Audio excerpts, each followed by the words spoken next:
Man, it's a complicated world that we work in, isn't it? It really is. I mean, Dr. Kesterson pointed out earlier that in one sense we've got to think of ourselves as grass farmers, that we have chosen the means of cattle to harvest our product, right? We could go, I'm sure Emily could talk to us a lot about how important that soil base is for growing that grass product, right? So we better know something about soils. Anybody worked on a tractor lately? Yeah, or a baler, or anything like that, right? Man, we wear a lot of hats in this business, and now our means of marketing and thinking about markets only gets more complicated, doesn't it? You know, what you got out on those pastures is extraordinarily valuable. Who ever thought we'd see over $2 fat cattle? I mean, consistently being sold now. You know, box beef at, what do you say, $3.30 for choice? $3.33. Yeah. Okay.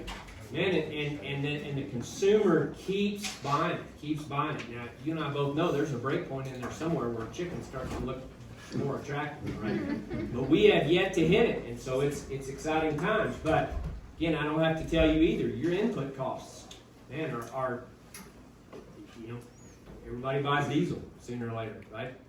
Everybody buys feed. Everybody, you know, so those things just keep compounding. So whole lot of things to juggle, a whole lot of things to think about. I hope this afternoon has given you some food for thought. And so I got everybody back up here. If there were other questions, one thing that came up that I had a little question about that he brought up was the New World screwworm issue. You didn't even get a chance to talk about that. I know, I put that in there actually and I took it out. Yeah. So I don't know, he mentioned it briefly, but I don't know if you guys heard in November, I forget the exact date. They did diagnose screwworm in a cow that was in Mexico, and it was kind of past the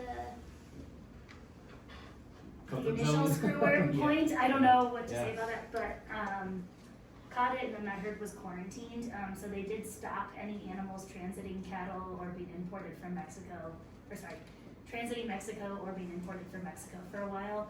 That is the first news to me that is coming off the table soon. I have not heard that. So there's a chance he knows more than you though. But I heard rumors of it last week. That there was but the USDA has not brought that up to us on any calls.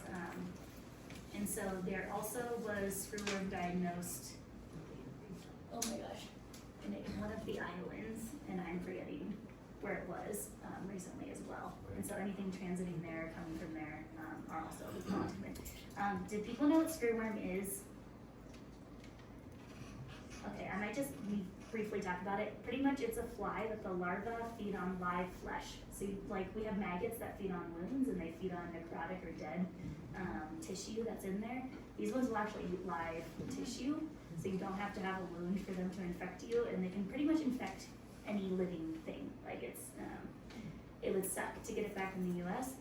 The main way of managing it is in Panama they release sterile flies so that pretty much none of them can breed and effectively make offspring, and so that's the way they've been controlling it, and they think that there's been some resistance within those flies. So what they're doing is adding more research, like pretty much Mexico's adding like an entire new research facility to study it, and then adding another kind of method of sterilization to hopefully make that work better too. You know, in one sense, we can think, man, in northern Wyoming, we're a long ways from Mexico, thankfully, right? But I'll promise you, when there's, on average, what do you say, 25,000 head a week is kind of the average. You think that doesn't impact markets in Wyoming? Oh yeah, it does. I mean, that just adds a completely new issue to our demand equation. I didn't know that number. Okay, other questions? Yes, sir. When it comes to the avian flu, in the dairy industry, we test milk to determine where that's, if we've got it or not. And so the dairy guys are the ones that are getting the spotlight for having this issue. Mm-hmm. Could you tell the rest of the group what the symptoms are? Because I often think that the symptoms are overrated, and we see them in the beef end, we just don't recognize what it is. It might be true too. And so, like I said, so I was helping Colorado with some of their response, so I ended up visiting about 10 dairies there and talking to them about the signs they were seeing. So big ones, a huge drop in milk, and I mean going to like from 80 pounds a day to 10, like almost no milk. The milk was, it would also, it would look like colostrum, so it'd be like thick and white and sometimes chunky and stuff like that, or really thin is what I heard. So it looked like just like clear fluid coming out. The cows also, it's like one of those things where you look at a cow and you're like, she's dehydrated. You know, like her eyes are sunken in, her side is sunken in, and then they just kind of had like their ears are sunken and they just look overall sad. So they were pretty impressive to look at, like you could tell that cow was sick. Then the off feed, and then most of the time they had firmer stool, but sometimes they had diarrhea too. So those were the main signs that they were seeing.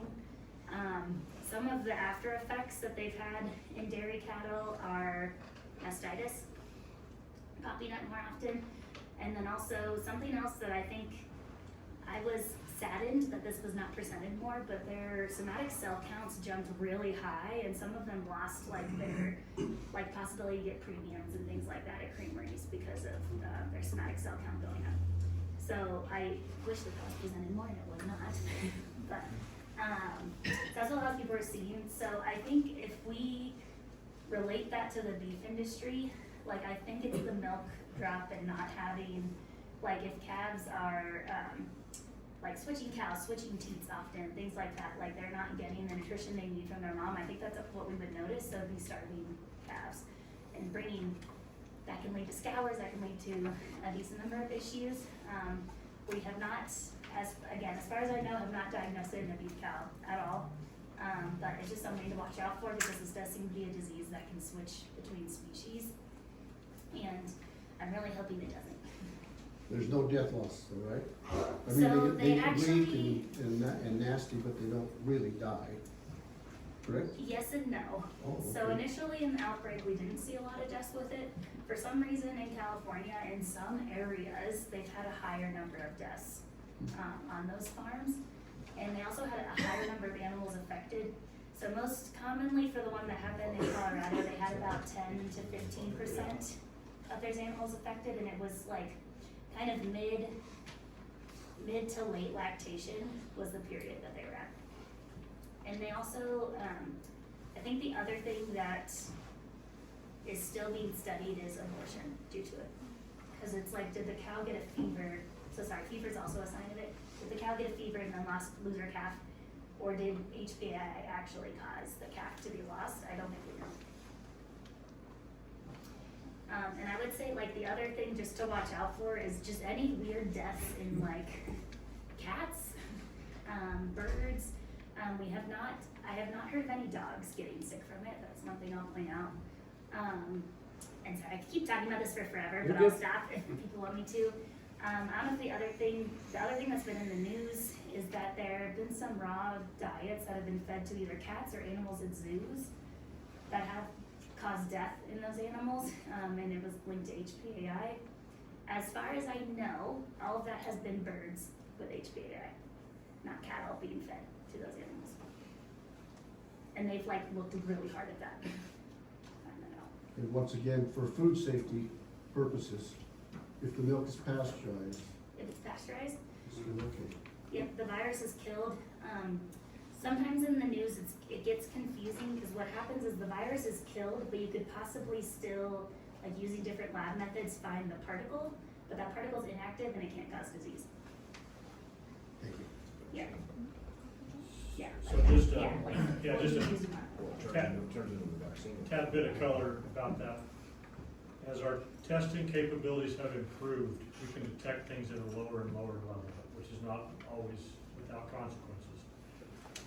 So because of a genetic type test, it would be like walking out into a stand of trees, and I say to Rose, I say, there's deer here. She's like, no, there aren't. And I say, oh yeah, there are. I reach down and go, see, there's deer. Yeah. I pick up deer felt.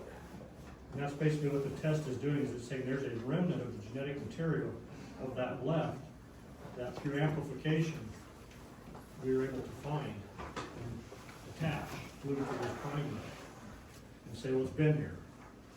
But it may not, there may not be any deer to see Yeah. that they've been there. Everything has consequences. Improved testing allows us to say, well, it was here.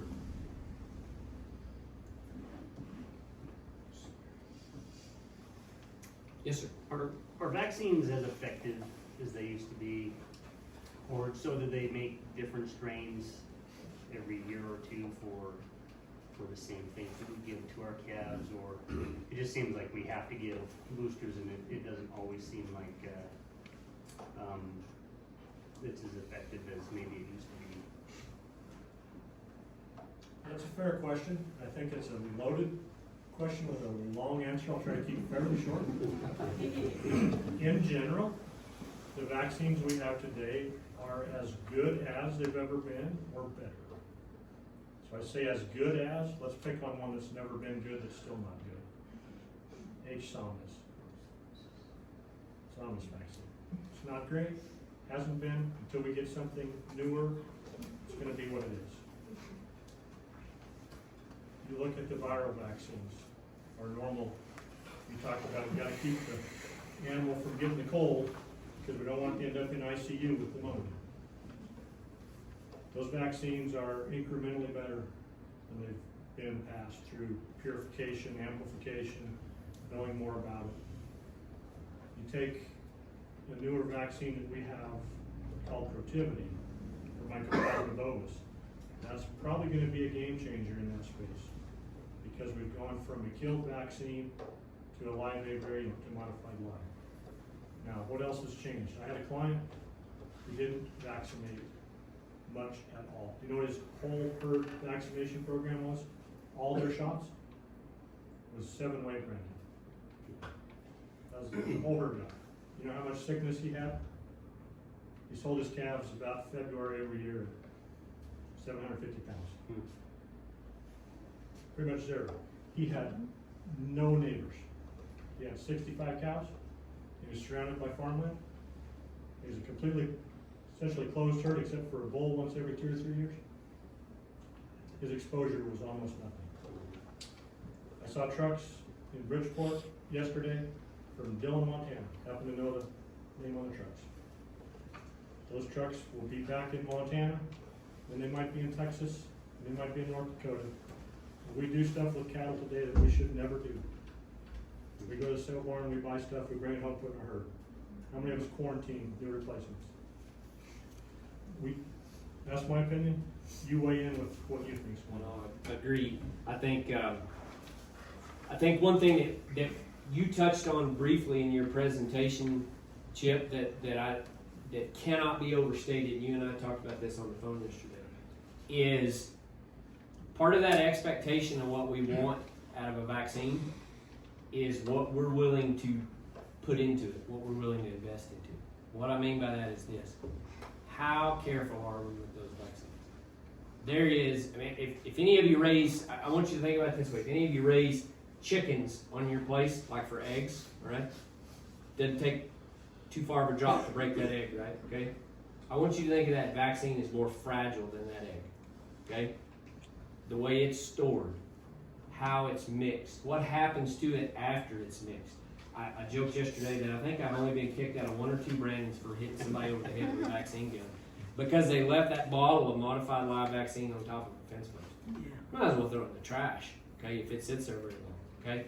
It's gotta stay cold. It's preferably gotta stay out of the sun, okay? And so I'm coming a long way around to get to your question. Yeah, the technology that we're using now for these vaccines it's phenomenal. Some of them are still leave us wanting a little bit. Some of them are getting a little bit better. Our means of managing that vaccine has got to improve. Got to improve. I'll add one more thing. I'm not trying to make excuses because I want to be as open and honest and engaged as I can. What are we asking of our cattle today? What did we hear Ben talk about? I don't know where that limit is, but he said something I think is really key. He said, we may be approaching the biological limit when it relates to animal size and carcass weight. So what did a cow wean off? What was our breeding percentage? What was the weaning weight? What was an average daily gain? When the vaccines worked better? So I've never, heard that you should boost, brucellosis, I guess. And so we never have, but does that mean that maybe it doesn't last as long? Yeah, so that's a timeout in my opinion, and I'll defer to the expert. I've got a slide in a different presentation that talks about challenge and protection. Protection does not equal vaccination. Vaccination is a verb. It may result in protection at low level, 0 level, or very high level. But that's a continual teeter-totter. And whichever one is greater is going to win. And if you increase challenge above protection, you have illness. If you keep protection above challenge, you have health. You may be right on that bubble. Adult brucellosis vaccination is a very, I don't know anything about it because in Nebraska we don't do it. And it's, brucellosis is its own category from the situation. But there have been studies done that have shown that heifers vaccinated for brucellosis and boosted keep a longer immunity to brucellosis. The studies are lacking, like in the number that we have on that, but the few that we have on that, that's what they've shown. And then also adult vaccinating, the reason it's every 3 years is because they actually showed that doing it more often doesn't do anything. So doing it more often doesn't add to any antibodies, additional antibodies being developed or a longer period of time for them to be immune. And so that's why that 3 years was set. Again, these are off of studies in the limited number that have been done on it, but that's what we have. Again, those booster vaccines and the adult vaccines are recommended based on your risk. So 1, you gotta be in the DSA. 2, are you in a high risk area? And we've seen like places in this area that need that booster vaccination and adult vaccination. Another thing I'll point out, because a lot of people ask us about RB51 being effective, is we had a positive herd that bought an animal from the DSA and then was in their herd for a while before it was found out that that animal was positive for brucellosis. And so that animal was brought in. None of the animals were vaccinated in that herd, period. 30% of them got brucellosis. That's really high. We normally have a few out of like a large number of cattle. And so I take that back. I actually think like 3 of the cows were vaccinated in that herd that she could find a tattoo on, and they were not positive. But it spread within them pretty easily, where we have not seen that in vaccinated herds. How did you find that single cow? A shout out to one of our custom slaughter plants that sampled She for was us. Yes. slaughtered. It was actually a custom slaughter plant outside of the DSA that decided to do sampling for us. And so it was a big thank you to them. So let me play the devil's advocate for a minute. We'll come back to your question. Does brucellosis vaccine work? We hope so. So in my career,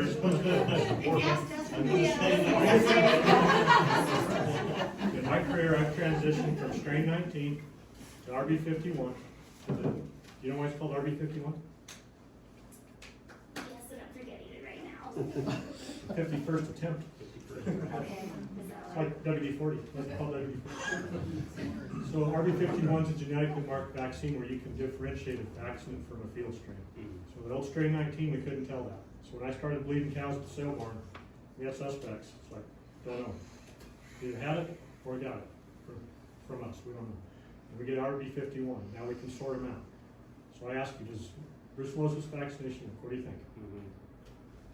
Where do we start? It's the same as any vaccine in essence, isn't it? I mean, if you look at it, your efficacy is what matters more than anything. So if we take your modified live using now, your 80% efficacy at a perfect situation, whoever brands in a perfect situation. So automatically you drop from, if it's 80% efficacy, you automatically drop. So whatever your efficacy is, you're never perfect. But again, what is your definition of it works? Well, We get brucellosis, yes, but we still have live calves. So I'm gonna answer you by, So- yeah, I'm sorry. I guess that's always been my deal with it, is what is your definition of importance? I'm gonna answer by saying, where did we start? We started with brucellosis where? Across the whole United States. Where do we have brucellosis today? Montana, Wyoming, Idaho. Did the vaccine work? We started out with the vaccine, to your point, it was not 100%, nothing is. People said, well, this program can never work. Through vaccination, eradication, testing, and good stockmanship and good cooperation on your part, we're brucellosis free across the whole country, except for the consequences of wildlife, right? We're done, other than that. Yep, and so it has done a lot. To what you guys were saying, and I understand where you're coming from, the vaccine is mostly labeled for preventing abortion. So what that is actually doing is preventing increased transmission, not necessarily the likelihood of getting infected. Some papers have quoted that it protects against infection as well, and I don't think that that's been studied as well as it should be. For ones that are vaccinated and get exposed to elk exposure, for instance. But part of that herd having it in 30% was because of, even when they had a normal calf, the amount of bacteria that was spread during that period of time to then infect others from the cows themselves, not from wildlife. So that herd had no exposure to wildlife.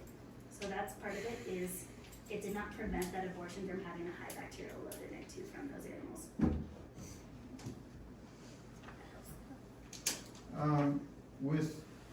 As more and more research comes out about microbiomes, what are you finding in terms of especially antibiotics like Rumensin when you put them in the feed yard, and how that affects long-term immunity? So the microbiome concept, I think, is really cool, and I know just enough about it to slosh around in a thimble. I think we're gonna get exponential knowledge in that space, and I think it will change undoubtedly things we do. I'm not qualified to say much more than that about it, except that it's, I think, really powerful, and it's probably kind of, what do you know about it? I have seen some stuff about with humans, that if you just get routinely given an antibiotic, just in case, it can actually have a net negative impact on immunity and just disrupting your biome in terms of digestion, immunity. So, Yeah. especially thinking that after weaning, with the amount of stress, the exposure to new pathogens and all that stuff. So specifically targeting in as you did on Rumensin is interesting, because you're correct, at a very base level, it's an antibiotic. Mhm. But again, consequences of our current feeding practices, the advantages Rumensin brings, the whole list of positives that it does has to be weighed against that, and I have not seen, we haven't put on the other side of the scale yet. Mhm. On those same lines, one of the challenges we have when we wean is respiratory issues, especially if we wean in the dry lots. What's your thoughts on feeding a maintenance dose of Aramycin in the ration for those weaned calves for 30 years? Well, that would be off-label. Aramycin? Well, okay, it depends on the dose. 350 Right. milligrams. Right, depends on the dose. I was thinking of the pulse dose. Right. What's my thoughts on that? I mean, does it work? Is it something we should look at to try to prevent instead of treat pneumonia? Can you actually feed enough? You can't look at it. Okay, let's ask another question. Yeah, No, I'm just- you're getting into, it's more like religion now than science. If I could choose between two practices for weaned calves to mitigate respiratory disease, and I said, let's water the pens, or let's feed a low dose or Aramycin for, whatever you said, 30 days. I'll water the pens and I'll beat you every time, I'll bet. So our biggest risk factor, in my opinion, for respiratory disease in the weaned calf in a weaning lot is dust. And I think trying to feed that level of Aramycin and mitigate the viral response, the transition to bacterial response, and have therapeutic results against infectious agents at that level, I don't think you get there. That's my religion answer. I don't have science to. I love Aeromycin as a pulse dose product, but that's a 5-day treatment. The one dose is, the medicated dose is, the maintenance dose is, and it's right there on the label. Yeah, that's a pulse dose at about 18x of what you're talking. Right. How are you weaning, Lynn?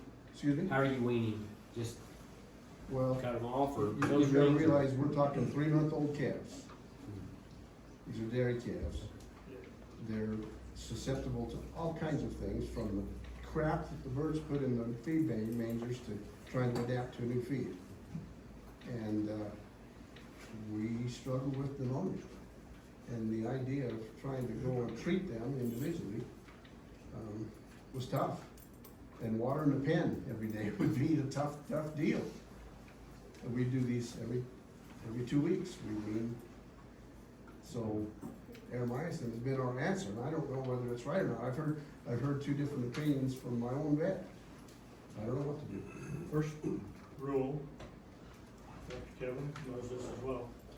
Do no harm. If it ain't broke, don't fix it. Do no harm. So I don't know if it's working for you or not when you have a one-off discussion, but if it's not broken, I wouldn't start fixing it.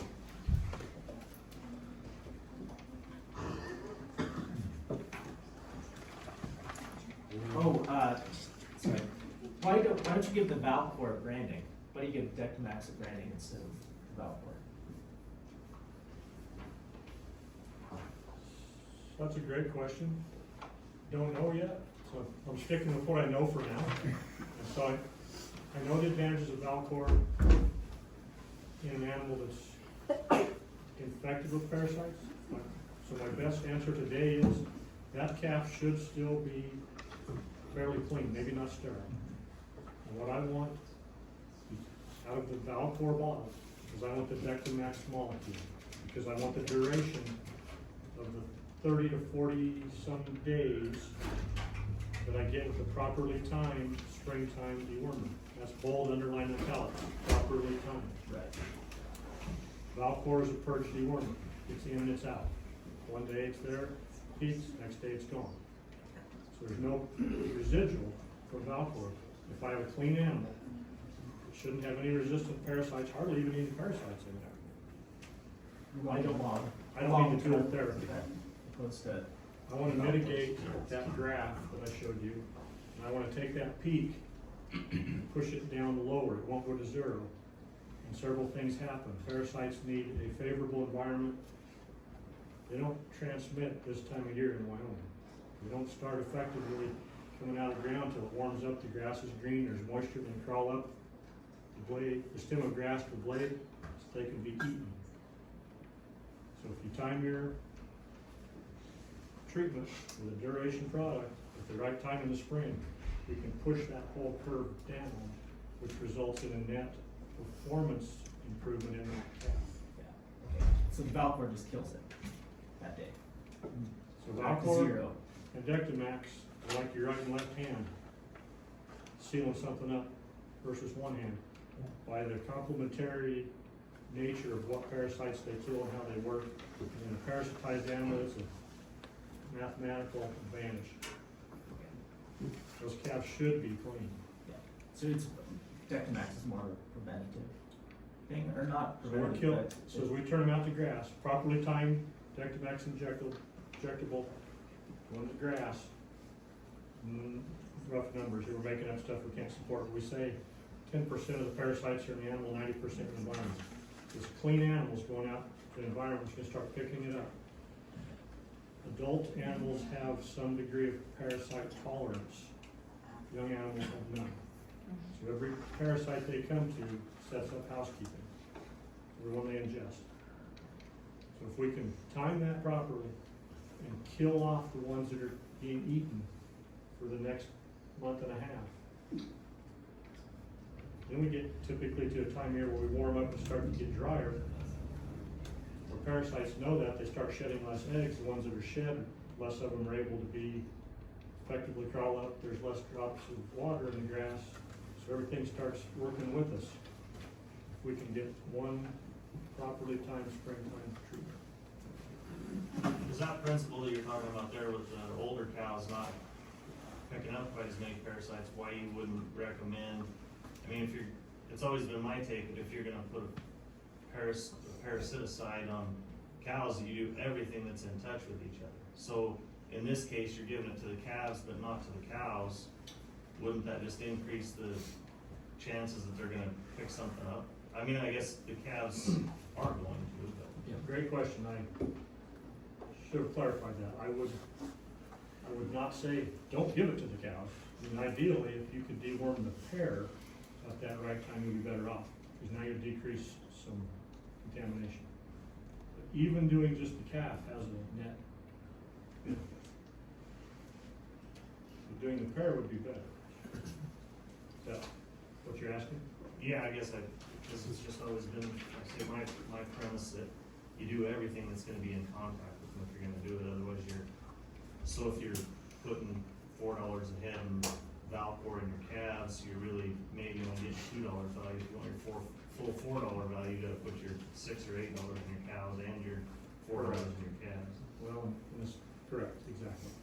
And then, let's just say this, and then I may have to leave, so we don't have to try to talk about it. The next thing we have to start to talk about, if we wanna have our children, our grandchildren discussing how to properly use parasiticides, is we're gonna have to start talking about refusion, which means now we don't do them all. Your sterile flies, we need susceptible parasites to breed with the ones that are gaining resistance, to keep susceptibility. So now we have to start talking about refusion, which makes my head hurt, and I don't know the answers. Just also remember on that chart, there's 1,000 ways to map that thing out, and Kevin and I just talked through it, picked one. So it doesn't show the cows at springtime, ideally. Spring Bovashield, spring Dectomax on the cows as well, right? That's certainly a very appropriate option. We just don't have it on that chart, but for each one of you, the options are there. Kevin, where's your soapbox? I wanna get up on it. I wanna say two things. No, three things. Number one, I wanna compliment all of you for being here today. That says so much about all of you. I understand, you know, I met Allie, I'm not sure who else is here from the clinic. Dr. Kevin, his associates, obviously, and chronic, well, hopefully just a sick man. Hopefully you're sick. Kudos to them for their efforts to get something here for all of us. But the last thing I'll say, when we talked about this, you said to me, quote, "This isn't a cookie cutter deal," yet we still made it one answer, because you can't just give you something that's not an answer. So what I would encourage you, think about the professionals that you pay in your life that you don't get a whole lot of value for, but you still have to pay them. And consider sitting down with the vets at the clinic, asking them for a consultation, asking them to buy their time. And he'll probably go off site somewhere, and they'll sit down and he won't charge you for the time he BS's about the family and the wife and the kids. And he'll charge you for his time, and it'll be a big number per hour, because it takes a lot of money to keep a vet clinic going. But when I started my consulting arm of my practice, the value that brought to feedlots and ranches, every one of them I retained as a customer. And it's not like you're doing consulting with people for hours and hours on end.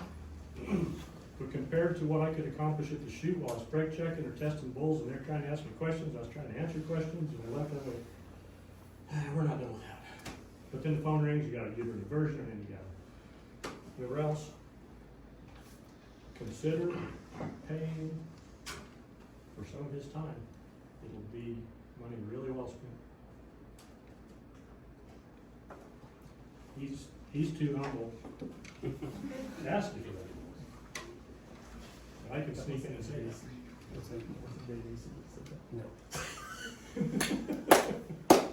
Greg will share his joke with all of us later.